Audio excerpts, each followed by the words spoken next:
Hello, everybody, and welcome back to another episode of Unpacking with Sarah, where we are taking theory and putting it into practice so that way we can bridge that gap, bringing you mental wellness skills and tools to improve your daily functioning. I'm really excited to be here today.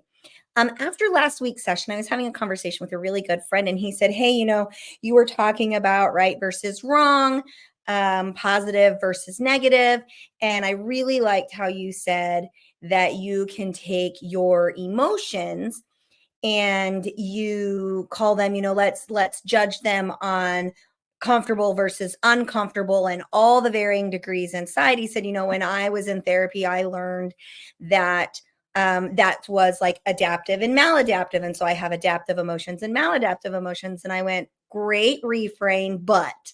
And I wanted to hop on today and say, well, what's that big but?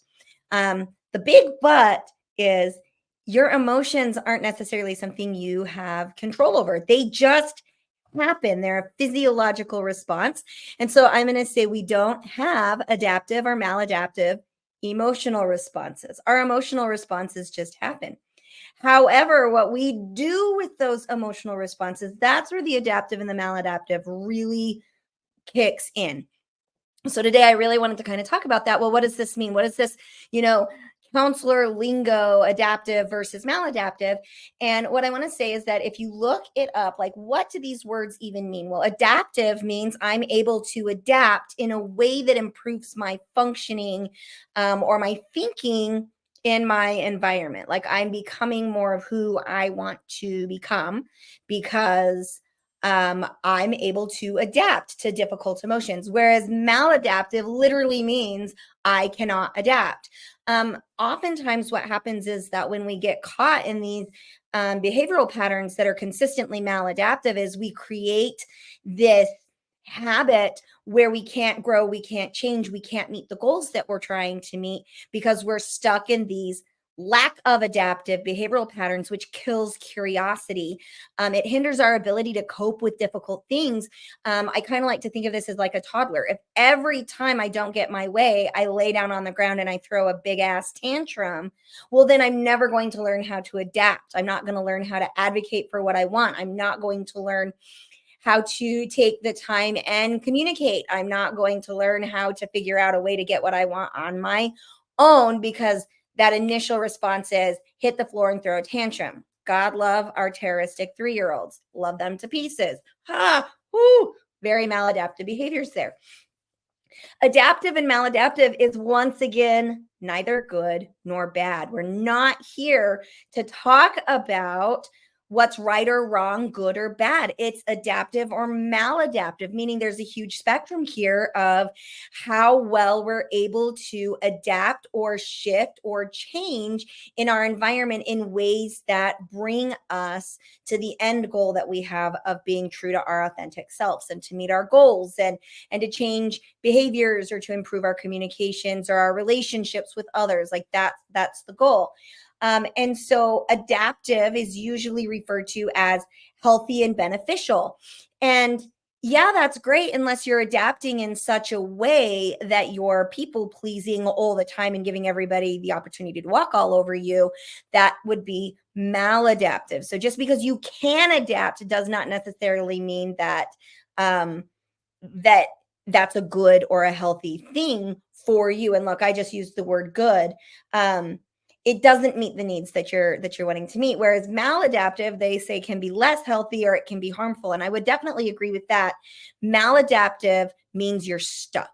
It means that you are in a place where you are struggling with getting curious about how to respond to things differently, or even that you have the skill set to respond to things differently. A lack of adaptation in the direction that you're trying to go increases dysfunction in your environment. And so I think that that's a really important thing to think about as well. So what exactly do we do? How does this play into our life? So Sarah, you've given us all this theory. Great. I know that adaptive and maladaptive isn't good or bad, but rather it's a term to describe how you're responding to things. Well, let's talk about that. First, let's talk about thought responses. I can have internal thoughts. I can have thoughts that I share out loud that are adaptive or maladaptive, meaning My adaptive thoughts are going to be more open. They're going to be more curious. They're going to be more willing to accept nuance. They're going to be more willing to be non-bias or accepting. So one of the things that I love about adaptive behaviors is that I'm able to get really curious and examine where maybe I might need to change or where I'm really proud of the way that I'm handling or responding to things. Remember that these thoughts that you have can be self-talk, the way we talk about ourselves, the way we think about others. They're the stories that we tend to tell ourselves to interpret data. So an adaptive story, this adaptive self-talk where I'm interpreting data means that I'm giving a lot more benefit of the doubt. I'm not jumping to conclusions. That would be adaptive thought patterns. Maladaptive thought patterns would be, I would say, jumping on the bandwagon, repeating the narrative over and over and over again. It would be a lack of critical thinking. It would be an inability or an unwillingness to view things from another person's point of view. These are some examples of maladaptive thought patterns. They're also really mean to yourself. It's, well, that person didn't call me back because I'm too ugly. I would call that maladaptive. A maladaptive thought behavior or thought pattern, good God Almighty, if there is one in the sky. Thank you, Sky Daddy, for not striking me with lightning. Woo! Okay. Squirrel. Sorry, that's my ADHD showing up. I probably drank a little too much coffee today, but it's delicious. I'm going to have another sip. Beautiful coffee. Thank you, coffee. Okay. So a maladaptive thought pattern that can be harmful to us is self-blame or jumping to conclusions or creating stories when we don't have evidence to support these narratives that we're creating to interpret the data. When we talk about adaptive and maladaptive behaviors, we're talking about how we're taking our emotions and that internal dialogue and turning them into our actions. Adaptive would, again, be more accepting. It would be giving people the benefit of the doubt. It would be moving slower through things. It would be having a calm brain or being in your frontal cortex. It would be remaining curious. It would mean probably that you're more willing to help others, that you're more willing to listen and engage in conversations where there's a difference of opinion. Whereas maladaptive really comes down to I'm ingrained in my ways. There's nothing you can do to change me. And that's not, there are certain things about me that I don't want to change, but that's because they're working for me, but not harming others. And that's the big one is, are you harming others? Are you taking away somebody's freedom to choose for themselves or to believe something different than you? And are you inserting that into somebody else's lives? I would consider that very maladaptive. So your homework is, as you're working through adaptive and maladaptive, I want you to be able to, again, use that Likert scale on a scale of 1 to 10. How adaptive am I being, and what do I need to do to get to where I'm able to radically accept things to where, and radically accept doesn't mean that people are just allowed to walk all over you or do things that harm others, but rather it means accepting that people are doing the best they can most of the time, and that it's not personal. So how do we get there? Well, number one, you've got to kind of identify, are my thought patterns, are my behaviors adaptive or maladaptive? And this is not it is adaptive or it is not. This is on that Likert scale. We might be like, well, I'm adaptive in these areas, but I'm really struggling to be flexible in my thinking or to behave differently in these areas. So for example, a maladaptive behavior of mine is when I get stressed out, I eat my feelings, and my feelings normally taste like homemade brownies with pecans in them, cookies and cream ice cream on top of those nice warm brownies with caramel syrup. And I'm going to hide in my bedroom and I'm going to eat like a quarter of the pan. That would be a maladaptive way to manage my stressors. Why? Because it's way too much sugar. I'm hiding and I'm not facing things in the moment. Now, adaptive could mean I'm going to have a smaller portion of my brownies.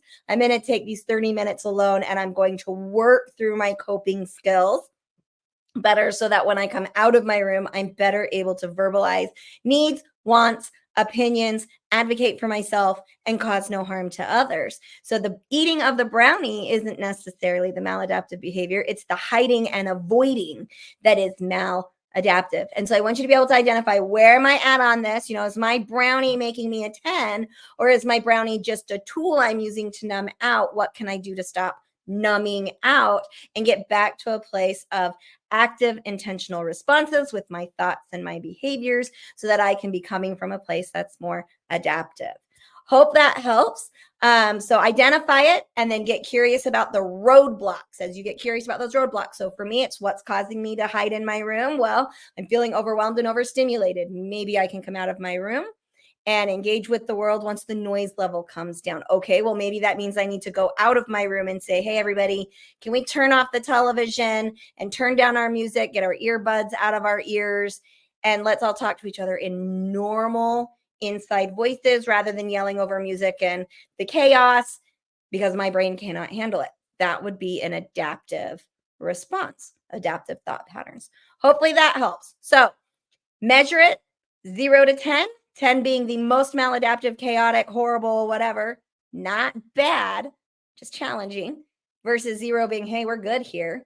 Where are you at on different thought processes, different behavioral responses, and then start to get curious about those holdups. The other thing is I want you to start framing it. Rather than I'm having a bad thought, maybe you could say, I'm having a thought that's not really helping me or to change or get better or engage differently in this situation. That's feeling a little maladaptive right now. What can I do to get a little bit more adaptive or flexible in my thinking? So I want you to start changing these words that you're using and understand the words that you're using so that way you can meet the behavioral goals that you want to. Thanks so much for joining us today, and we will see you next time. Bye, everybody.